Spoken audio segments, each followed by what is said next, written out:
यस्यप्रसादात् भगवत्प्रसादो यस्यप्रसादान्न गतिः कुतोऽपि ध्यायुं स्तुवं स्तस्य यशस्त्रिसन्ध्यं वन्दे गुरुश्रीचरणारविन्दम्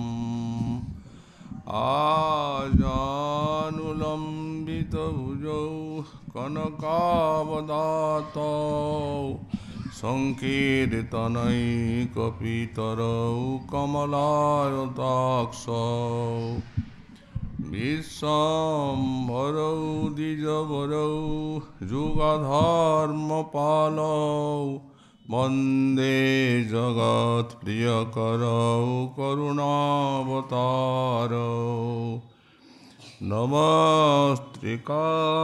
नमस्त्रिकालसत्याय जगन्नाथसुताय च सवृताय सपुत्राय सकलत्राय ते नमः बर्हापीडाभिरामं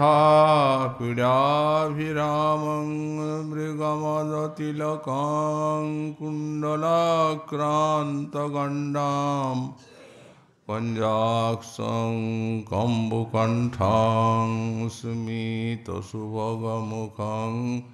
स्वादुरेण्यस्तवीनुं श्यामं शान्तं त्रिभङ्गं रविकरवसनं भूषितं वैजयन्त्या वन्दे वृन्दावनस्थां जुवतिशतवृतं ब्रह्मगोपालवेशम्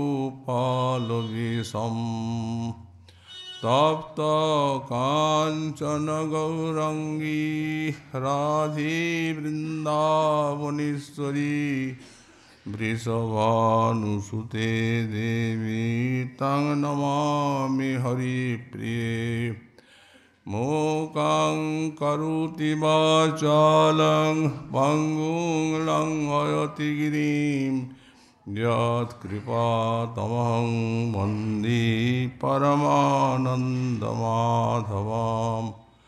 वाञ्छाकल्पतरुभ्यश्च कृपासिन्धुभ्य एव च पतितानां पावनेभ्यो वैष्णवेभ्यो नमो नमः हरिभक्ति पराजित हरिनाम परायणा दुर्वृत्ता वा सुवृत्ता वा तेषां नित्यं नमो नमः नमः धर्माय महते नमो कृष्णाय वेदसे ब्राह्मणे नमस्कृत्य धर्मान् मोक्षे सनातनान् नारायणं नमस्कृत्य नरं चैव नरोत्तमं देवीं सरस्वतीं व्यासं ततो जयो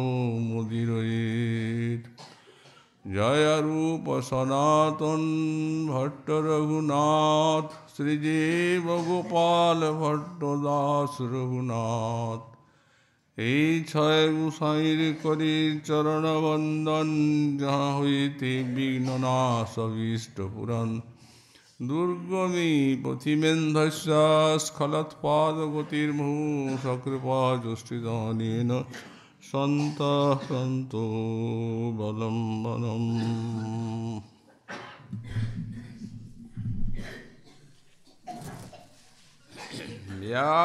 व्याकुसिन्दिवरा विकसिता मन्दहिमारविन्दं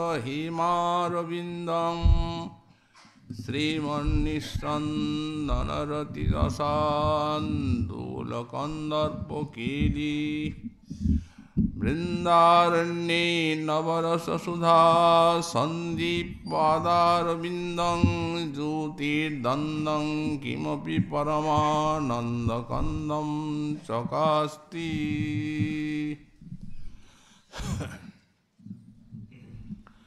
कलिजुग पावनावतार শ্রী শ্রী গৌরাঙ্গ মহাপ্রভুর পরম অন্তরঙ্গ পার্শ্বদ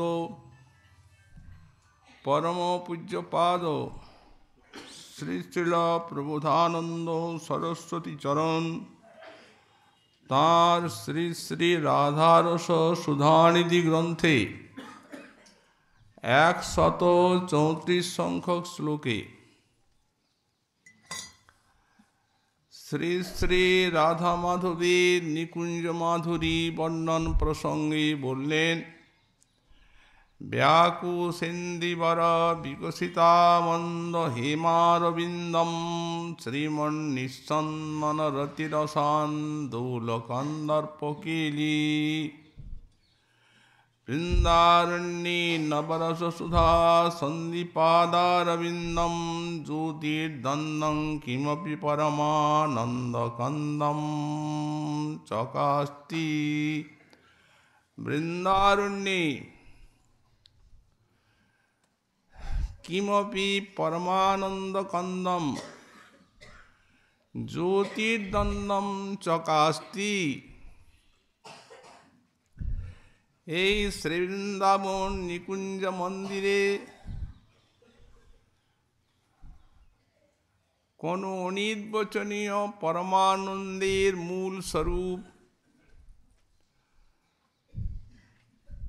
জ্যোতির্দন্দম চকাস্তি, কোন অপূর্ব জ্যোতির্দয় প্রকাশমান রয়েছেন।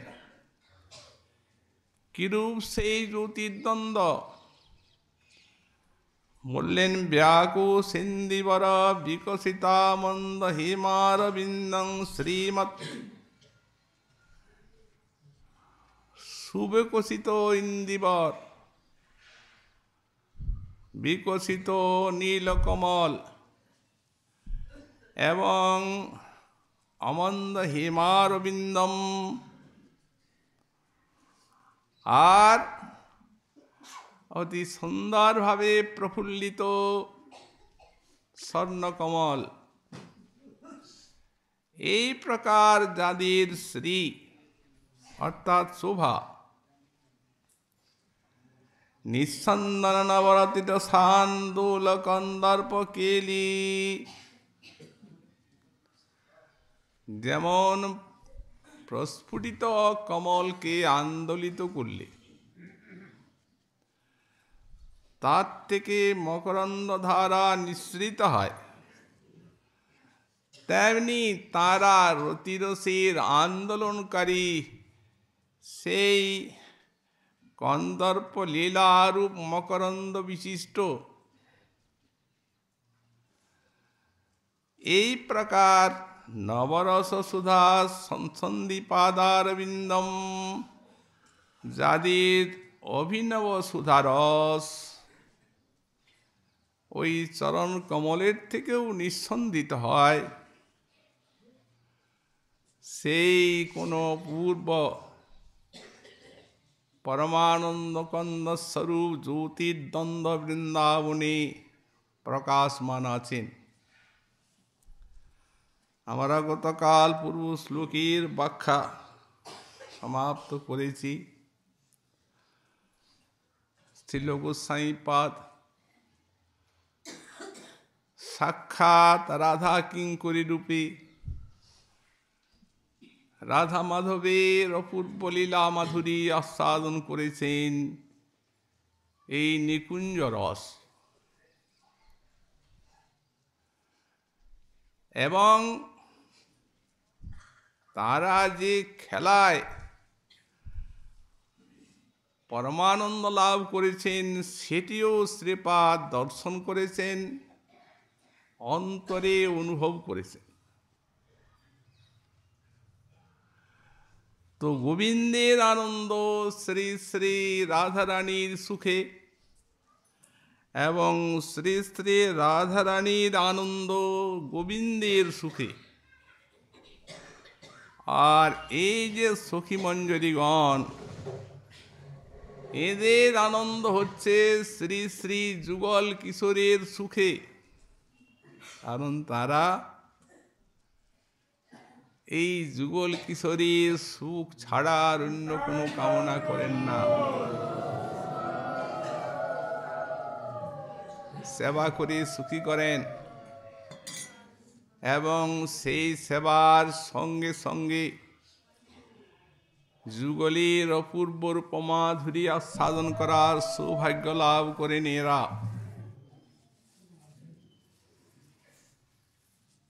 তো এখন কিঙ্করী রূপে শ্রীপাদ যে আনন্দ অনুভব করেছেন, সেই আনন্দের পরিমাণ কত? শ্রীপাদ প্রবোধানন্দ সরস্বতী শ্রী বৃন্দাবন মহিমামৃতে প্রথম শতকে 54 সংখ্যক শ্লোকে লিখছেন, রাধা নাগর কেলি সাগর নিমগ্নালি দিশাং যৎ সুখম ন তল্লেশ লবায়তে ভগবত সর্বোপি সক্ষোৎসব। এই যে না রাধা নাগর কৃষ্ণ বললেন, এই কৃষ্ণ কেলি সাগরে অর্থাৎ রাধা রানীর সহিত বিলাস সাগরে মগ্ন থাকেন, তখন যে সব সখীমঞ্জরী যারা কুঞ্জ রন্ধ্রে নয়ন দিয়ে সেই যুগল মাধুরী রস আস্বাদন করেন, তাঁদের সেই আস্বাদনের পরিমাণ চিৎরাজ্যে কোথাও নাই, জড় জগতে তো নাই, চিৎরাজ্যও কুত্রাপি নেই। বললেন না তল্লেশ লবায়তে ভগবত সর্বোপি সক্ষোৎসব। ভগবানের রাজ্যে যত সুখ আছে, এই জগতের যে সুখ সে তো দুঃখ মিশ্রিত।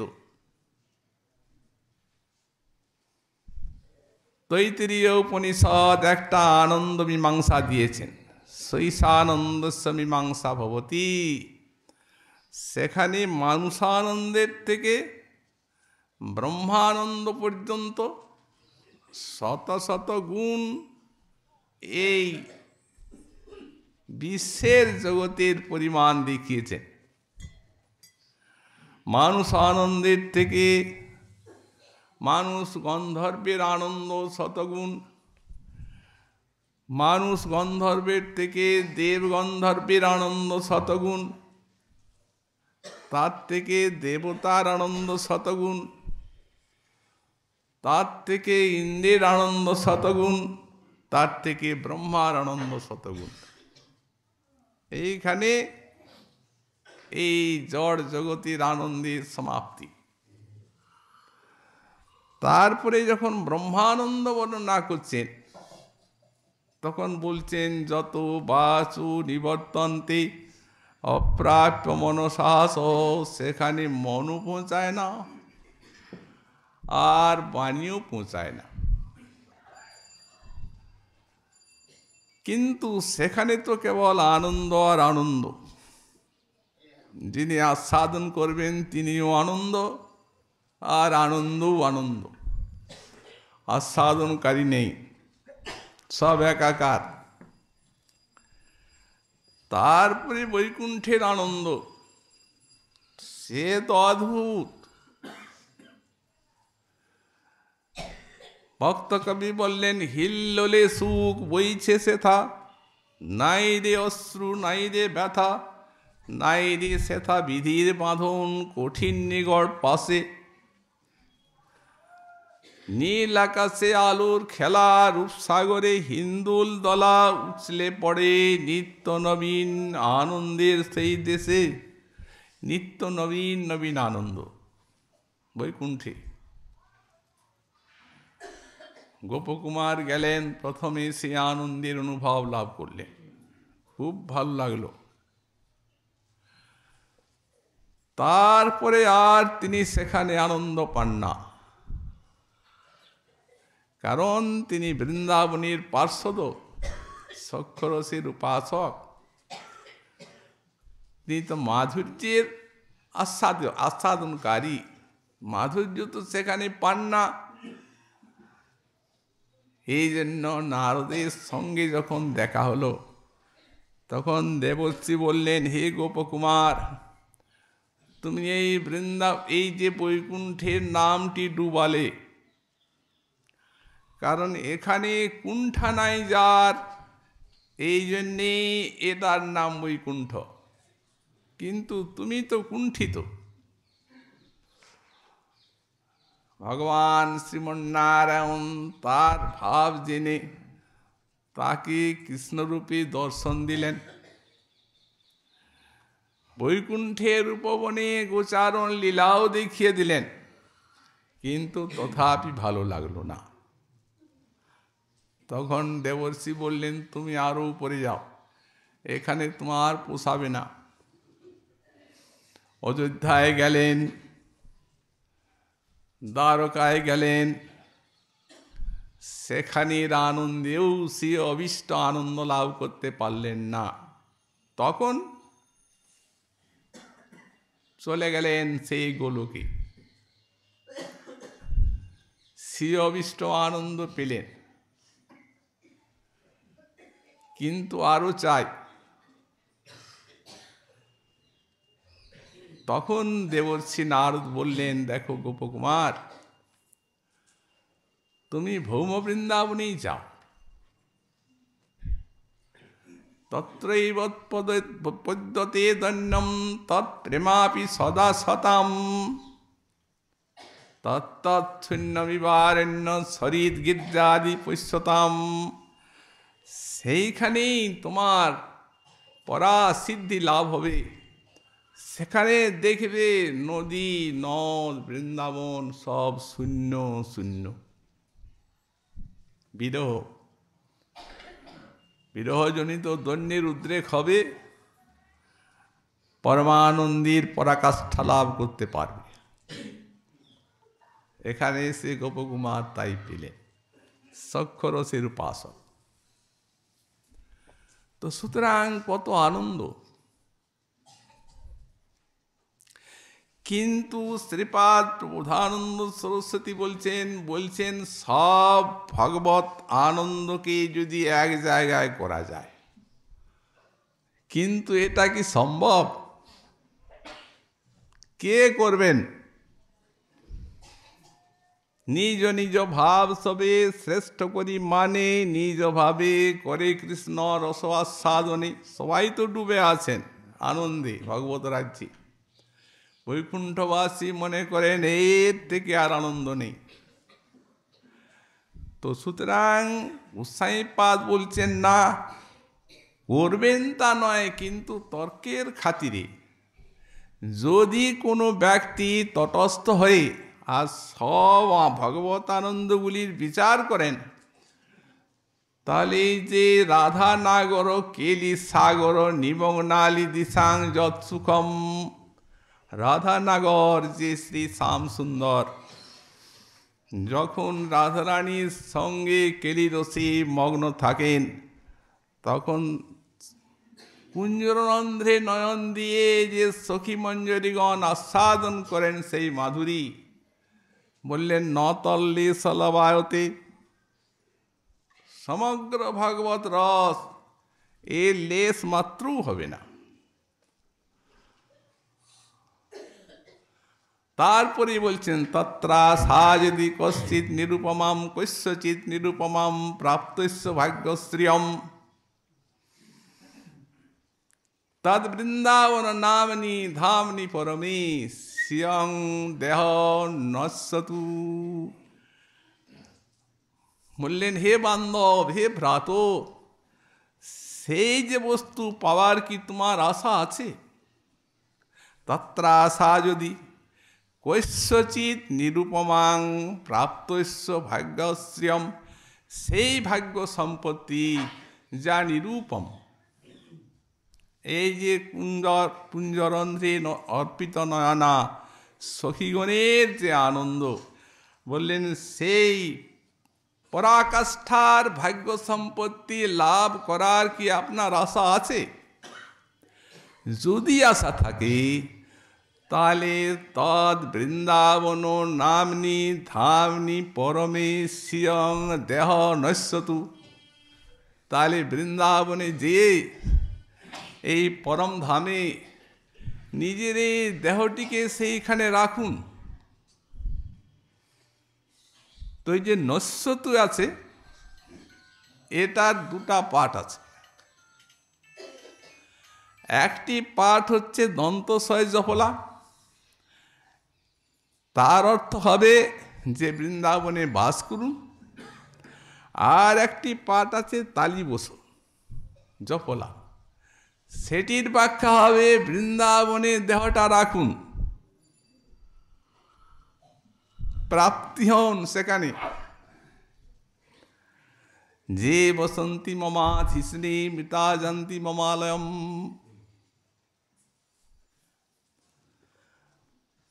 মহাজন বলছেন, ভগবান বলেন যে আমার ধামে বাস করেন যিনি, তিনি মরণের পর আমার ধামে চলে যান, আমার আলোয়।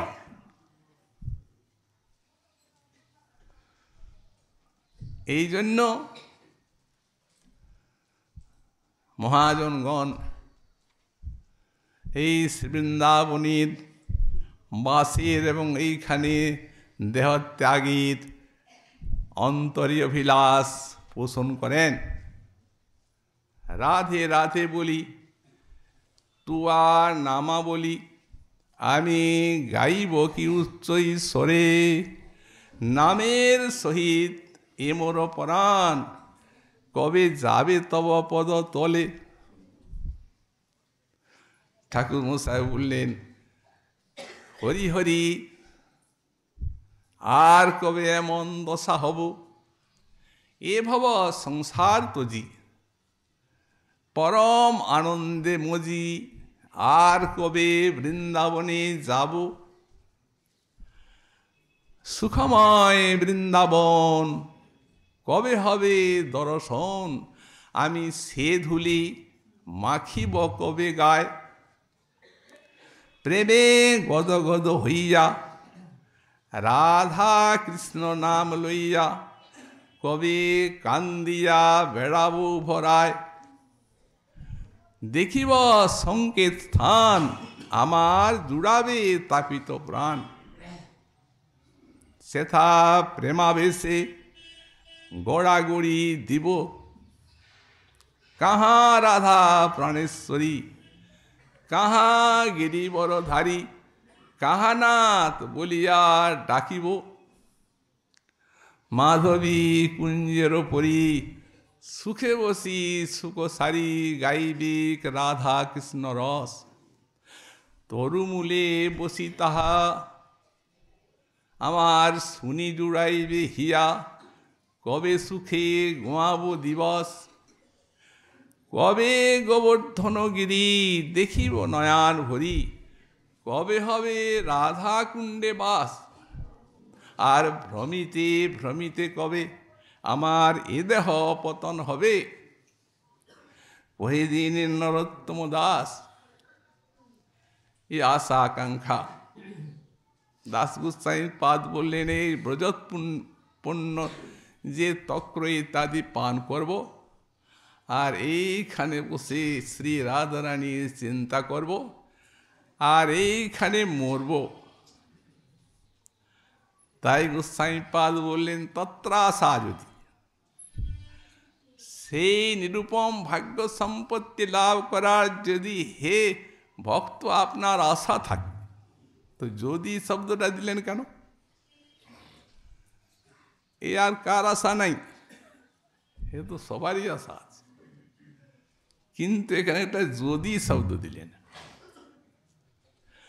এর দ্বারা জানিয়ে দিচ্ছেন যেটা খুব দুর্লভ জিনিস, এই কামনা সহজে জাগে না। এই যে আশা, এই আশা এমন ভাবে এই সংসার বাসনায় প্রবিষ্ট হয়ে আছে। শ্রী শঙ্করাচার্য লিখেছেন, পলিতং মুন্ডম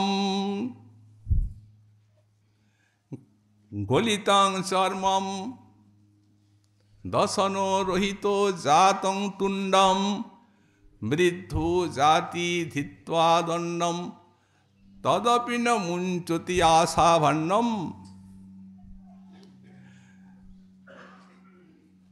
বৃদ্ধ চরম, পলিত কেশ বকের মতো সাদা হয়ে গেছে, গাত্র চর্ম সমস্ত লোল হয়ে গেছে, মুখে একটিও দাঁত নেই, নুব্জ কুব্জ দেহ, বৃদ্ধ জাতি ধিত্তা দণ্ডম, কাঁপতে কাঁপতে বৃদ্ধ যাচ্ছে ওই লাঠিটা ধরে, কিন্তু তদপি ন মুঞ্চতি আশা ভাণ্ডম, ওই আশা ভাণ্ডটা হাতেই আছে।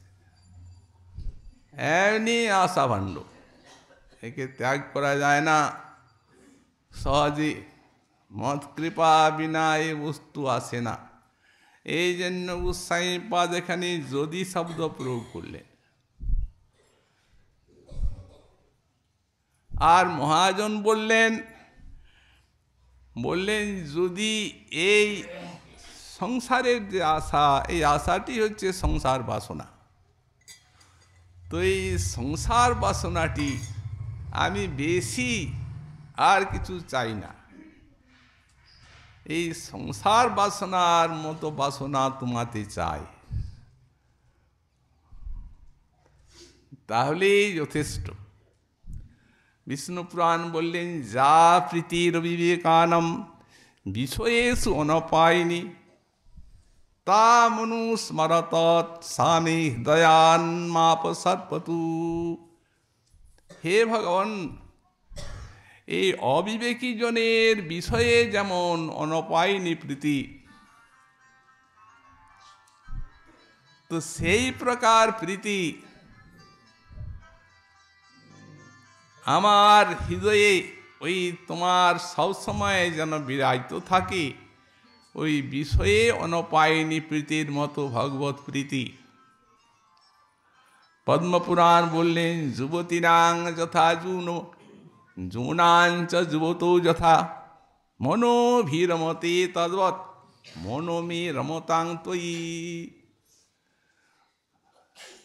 যুবকগণের যেমন যুবতীর যেন যুবকী মন অভিরমিত হয়, সেই প্রকার তোমাতে অভিরমিত মনটা হলেই যথেষ্ট প্রভু। তুলসীদাস কবি লিখেছেন কামিহি নারী প্রিয়ারি যিনি, লোভিহি যিনি প্রিয় দাম, তিনি মমৌর নিরন্তর প্রিয় লাগু মহিরাম। যেমন কামীর নারী প্রিয়, নারী বার্তা প্রিয়, আর যেমন লোভীর টাকা পয়সা প্রিয়, হে প্রভু শ্রীরাম তেমনি তুমি আমার প্রিয় হও। তো এই এমনি এই সংসার বাসনা সারা ব্রহ্মাণ্ড এতে মগ্ন হয়ে আছে, আশা হওয়াটা তো কঠিন। এই জন্যেই যদি শব্দ দিলেন, বললেন তাহলে বৃন্দাবনে বাস করুন, শ্রী বৃন্দাবন কৃপা করে আপনার অভিলাষ পূর্ণ করবেন। গোস্বামীপাদ কিঙ্করী রূপে দেখছেন যুগল মাধুরী, অসমর্থ সৌন্দর্য মাধুর্য, উভয়কে আনন্দ দিতে পেরেছেন, তাই অঙ্গের থেকে মাধুরী ধারা যেন ঝলকে ঝলকে উচ্চারিত হচ্ছে। এত বড় কবি তো কিছু বর্ণনা করবেন, কিছু দৃষ্টান্ত দেবেন। তো কি দৃষ্টান্ত দিচ্ছেন? ব্যাকু সেন্দিবর বিকশিতা মন্দ হেমারবিন্দম শ্রীমৎ। যুগলের মাধুরী কি প্রকার?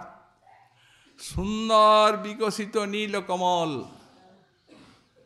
এবং অতি সুন্দর বিকশিত স্বর্ণকমল, এই প্রকার শ্রী শ্রী যুগলের শ্রী।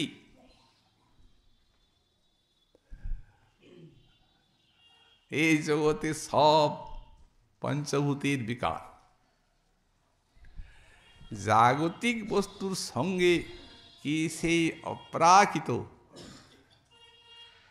অসমর্থ অনন্ত সুন্দর শ্রী ভগবান এবং রাধারানীর তুলনা দেওয়া যায়? নিশান্ত লীলা শ্রী শ্রী রাধা মাধব নিকুঞ্জ মন্দিরে শয়নে আছেন। সখী মঞ্জরীগণ কুঞ্জরন্ধ্রে নয়ন দিয়ে দেখছেন। সখীগণ পরস্পরের সঙ্গে রসোদ্গার করছেন। উনি সখী বলছেন, দেখছেন সেখানে ভিতরে রাধা মাধব শয়নে আছেন, স্বর্ণদণ্ডী অপূর্ব চন্দ্রাতপ নিবদ্ধ আছে, চারদিকে সব সেবার সরঞ্জাম সুসজ্জিত আছে, সখীগণ সাজিয়ে রেখেছেন। মণিপ্রদীপ ধারিণী স্বর্ণ প্রতিভা সব চারদিকে বিরাজ করছে।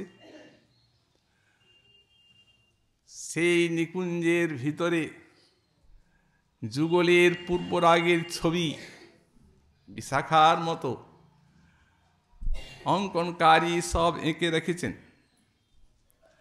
সেই ছবিগুলো সব কুসুমমালা দিয়ে সজ্জিত আছে, যেগুলো যুগলের লীলারসের অতিশয় উদ্দীপনকারী। দেখছেন, স্নান করে আছেন। কোন সখী বলছেন, সখী আমাদের শ্রী শ্রী রাধা মাধব যেন ইন্দ্রনীলমণি এবং স্বর্ণকান্ত মণির সম অপূর্ব জ্যোতির্ময় সুন্দর। কেউ বলছেন, সখী রে সে এত কঠিন আর এত অতি কোমল, হতে স্বর্ণকান্ত মণি আর নীলকান্ত মণির সঙ্গে কি এদের দৃষ্টান্ত দেওয়া যায়? আমার মনে হচ্ছে কি জানো, যেমন প্রফুল্লিত নীলকমল আর স্বর্ণকমল সৌন্দর্য রসে ঢলঢল করছে। তা শুনে কোনো সখী বলছেন, সখী শোনো, সে নীলকমল স্বর্ণকমল সে তো রাত্রে সংকুচিত হয়ে যায়, দিবাভাগে ফুটে থাকে। আর এখন তো রাত্রিকাল দেখছো না কেমন বিকশিত হয়ে আছে, তার সঙ্গে দৃষ্টান্ত দেওয়া যাবে না। অতএব জানো আমার কি মনে হয়? আমার মনে হয় যেন নবতমালী স্বর্ণলতা জড়িতা, যা কবিগণ দিয়ে থাকেন।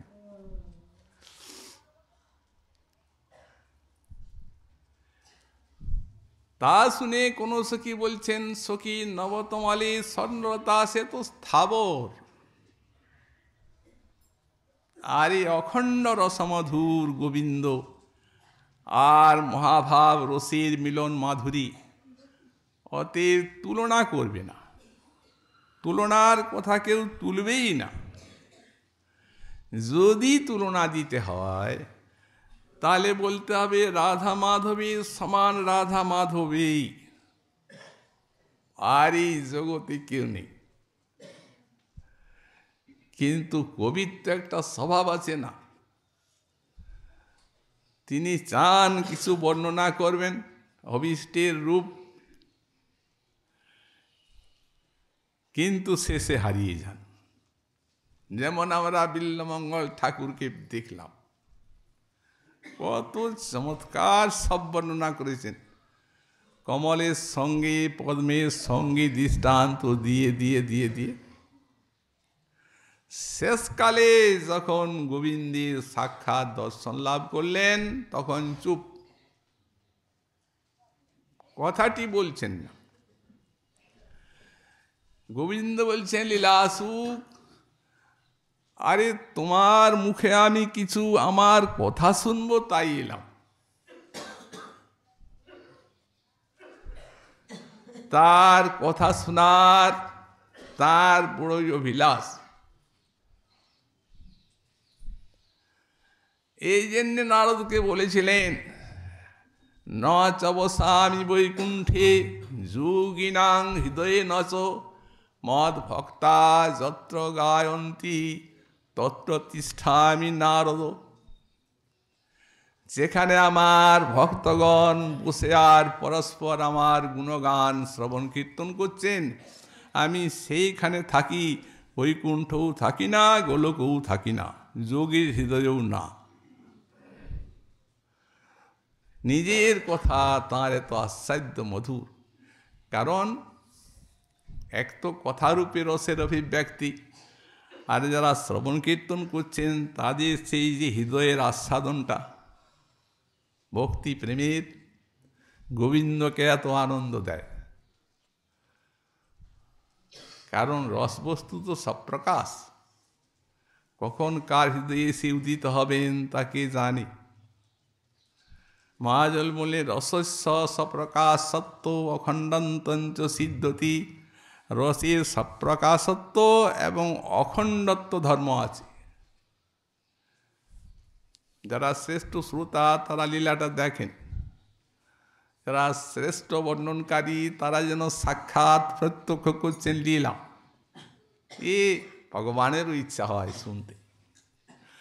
তো দেখো, তুমি এত বড় কবীন্দ্র, তোমার এমন বর্ণনা এত চমৎকার, এত মধুর, যে আমার কর্ণে অমৃতধারা ঢেলে দিয়েছে। তাই তোমার কাব্যের নাম হলো শ্রীকৃষ্ণ কর্ণামৃতম। উৎসাহ দিচ্ছেন যাতে বলেন উনি। অতএব আমি শুনতে এলাম আর তুমি চুপচাপ, বলো। উনি বলছেন, প্রভু কি বলবো প্রভু? বলবো না। কেন, কি হলো? বলেন, যেমন তুমি আমার রূপকে বলতেছিলে, দৃষ্টান্ত দিচ্ছিলে চন্দ্রের সঙ্গে কমলের সঙ্গে, তেমনি করে বলো।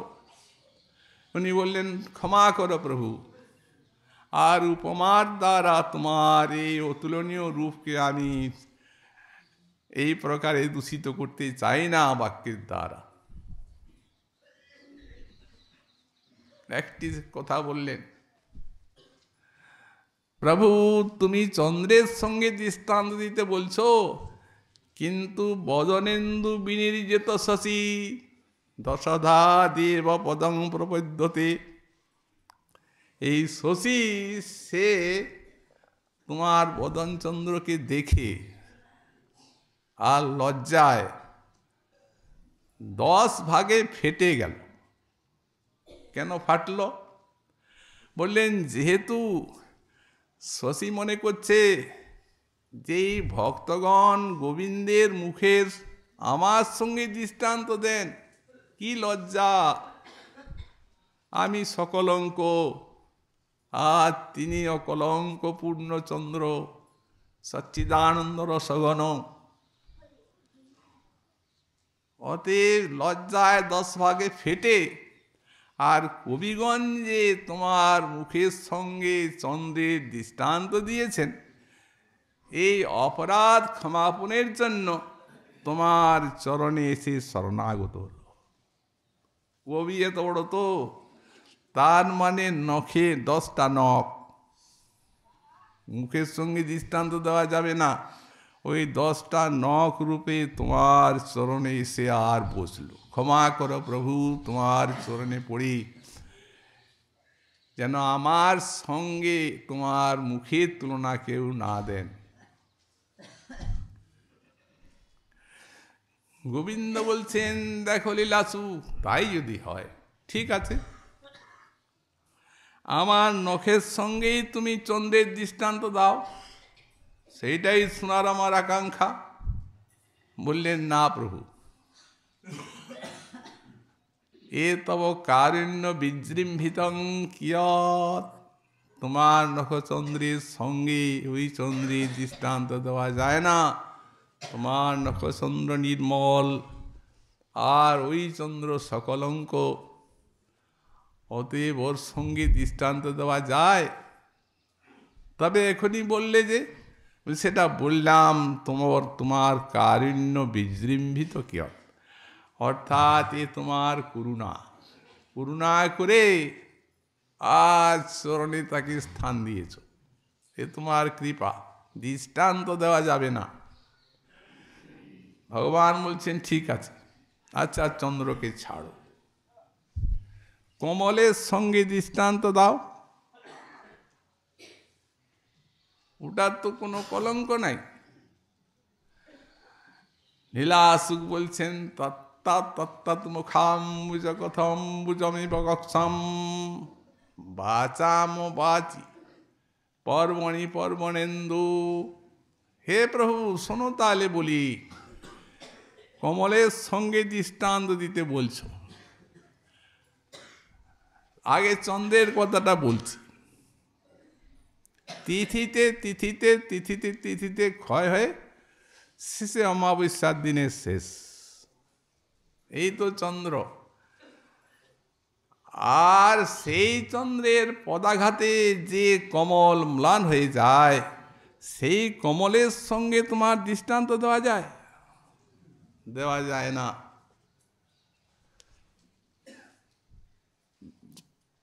গোবিন্দ উৎসাহ দেওয়ার জন্য বলছেন, তাহলে কবিগণ কেন বলেছেন?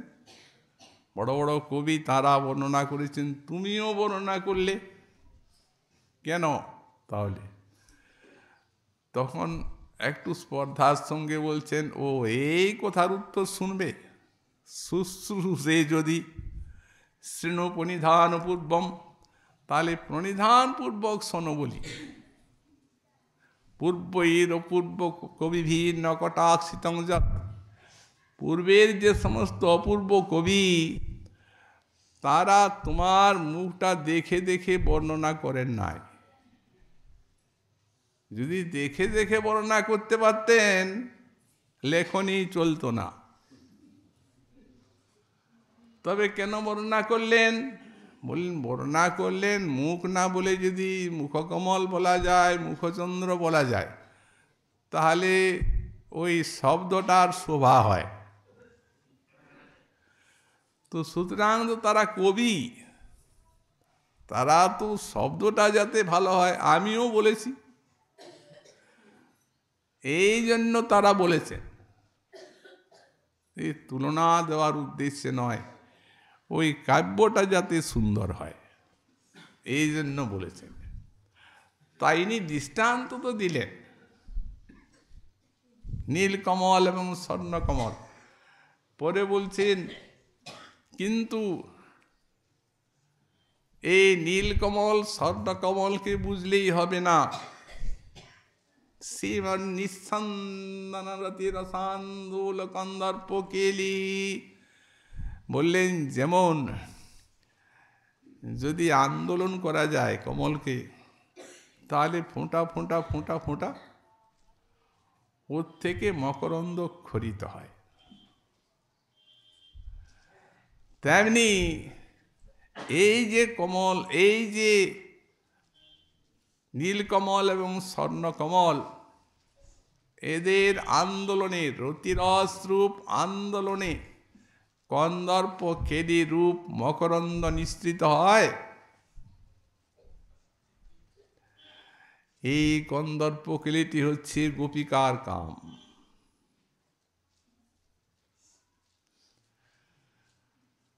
প্রেমৈব গোপরমানাং কাময়িত্তু গমৎ প্রথাম ইত্যধ্ববাদোপ্যেদং বাঞ্ছন্তি ভগবৎ প্রিয়া।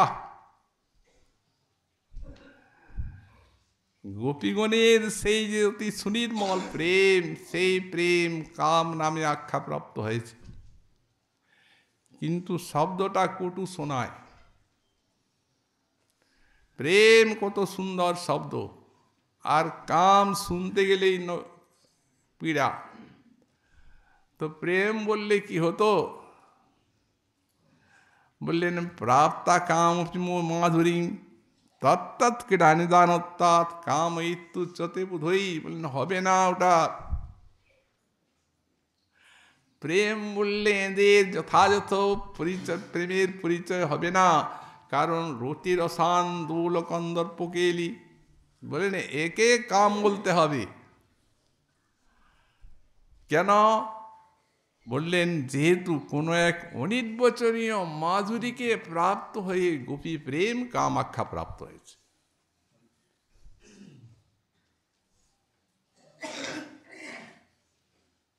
এটা এত পবিত্র এবং এটা এত উঁচু স্তরের। কাম মানে বাসনা কামনা, জগতের মানুষ শুনলেই তাদের বিকৃত মন। কিন্তু যাদের মন বিকৃত নয়, বলেন উদ্ধবাদ পেদং বাঞ্ছন্তি ভগবত প্রিয়া, উদ্ধবাদী মনীষী, যাদের বিশ্বেরই কামনা বাসনার সঙ্গে কোনো সম্পর্ক নেই। ভগবান নিজে বললেন আমার থেকে উদ্ধব কোনো অংশে কম নয়, আর উদ্ধবের মতো প্রিয়ও আমার কেউ নেই। ন তথা মে প্রিয়তম আত্মজুনি ন শঙ্কর ন চ শঙ্কর্ষণ ন শ্রী নৈবাত্মা চ যথা ভবান। থেকে আর কে বড় আছে? নিজে ভগবান বলছেন তুমি আমার যেমন প্রিয় হে উদ্ধব, ন তথা মে প্রিয়তম আত্মজুনি, ব্রহ্মা তেমন প্রিয় নন। আমার নাভিকমল জাত হয়েও, শঙ্কর আমার স্বরূপভূত হয়েও তেমন প্রিয় না। ন শ্রী কমলা আমার তেমন প্রিয় নন। অধিক কি বলবো হে নৈবাত্মা চ, আমি নিজেও আমার তত প্রিয় না। আত্মা অপেক্ষা ভক্ত কৃষ্ণের প্রেমাস্পদ, তারপরে এত বড় ভক্ত। তিনি এই গোপিকার প্রেমের ভূয়সী প্রশংসা করলেন। বাঞ্ছন্তি নতু প্রাপ্নতি, এ কারো পাবার উপায় নেই। বাঞ্ছা করে থাকেন, বাঞ্ছা পর্যন্তই। বাঞ্ছা তো করলেন, কিন্তু শেষকালে লজ্জিত হলেন। উদ্ধব মহাশয়,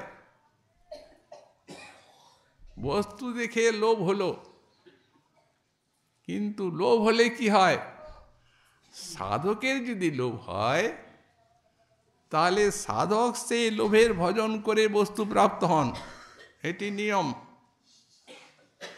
যেমন মাটিটা যতক্ষণ কাঁচা থাকবে, একটা হাঁড়ি তৈরি করা হচ্ছে, কুম্ভকার করছে, যতক্ষণ পর্যন্ত সেই মাটি কাঁচা থাকবে ততক্ষণ পর্যন্ত ওটাকে আবার পুনরায় অন্য শরাব ইত্যাদি করা যায়।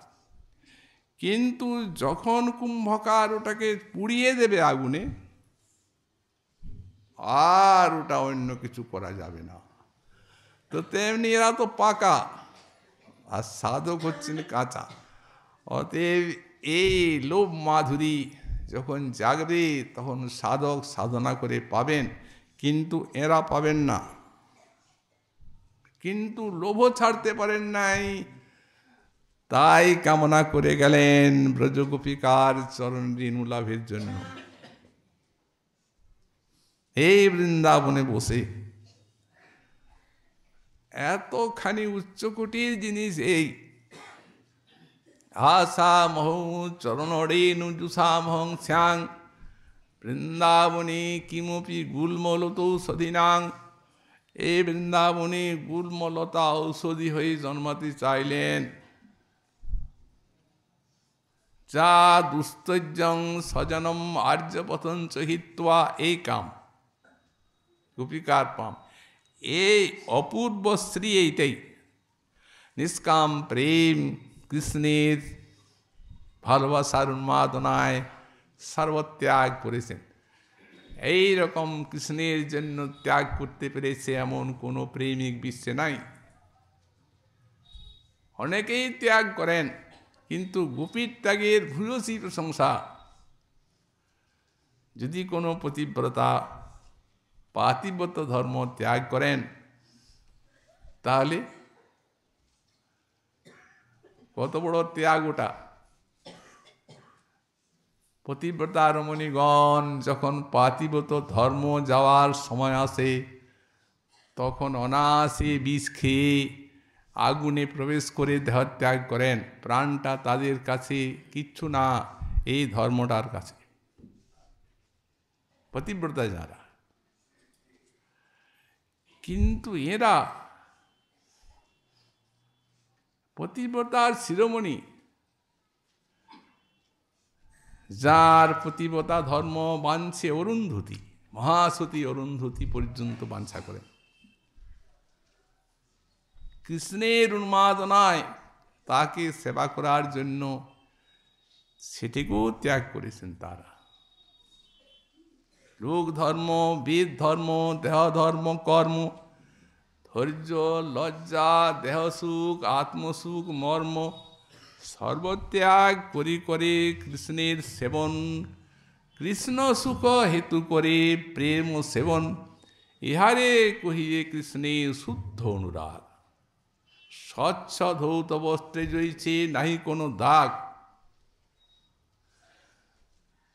তো সুতরাং এই জন্যই কমল ইত্যাদি দৃষ্টান্ত দিয়ে পরে বলছেন, যদি এমন কমল থাকে, স্বর্ণ কমল এবং নীল কমল, কমলকে আন্দোলন করলে যেন ওই ফোঁটা ফোঁটা মকরন্দ পড়ে, তেমনি এই কমলের সঙ্গে দৃষ্টান্ত তখনই দেওয়া যাবে যখন এই রতিরসের আন্দোলনে কন্দর্পকিরি যখন ঝরবে। এইটাই নিষ্কাম প্রেম। পরস্পরকে পরস্পর সুখী করার জন্য একবারই চরম পরাকাষ্ঠার প্রীতি, শুদ্ধতার চরম। বললেন আরও মকরন্দ আছে। সেই মকরন্দ কি? নবরস সুধা সন্দীপাদারবিন্দং, বলে এদের চরণ কমল, তাকতে নবরসরূপ অমৃত সুধা রূপ মকরন্দ খরিত হয়। রাধা কৃষ্ণের চরণ কমলের বর্ণনা করছি। সেই জ্যোতির দ্বন্দ্ব ইকিরূপ বললেন পরমানন্দ কন্দম, পরমানন্দের মূল স্বরূপ। শ্রীমন মহাপ্রভুর কৃপা হলে আগামীকাল আবার সেই বিষয়ে আমরা আস্বাদন করব। আজকে আমাদের ভাগবতী কথার এখানেই বিশ্রাম হল।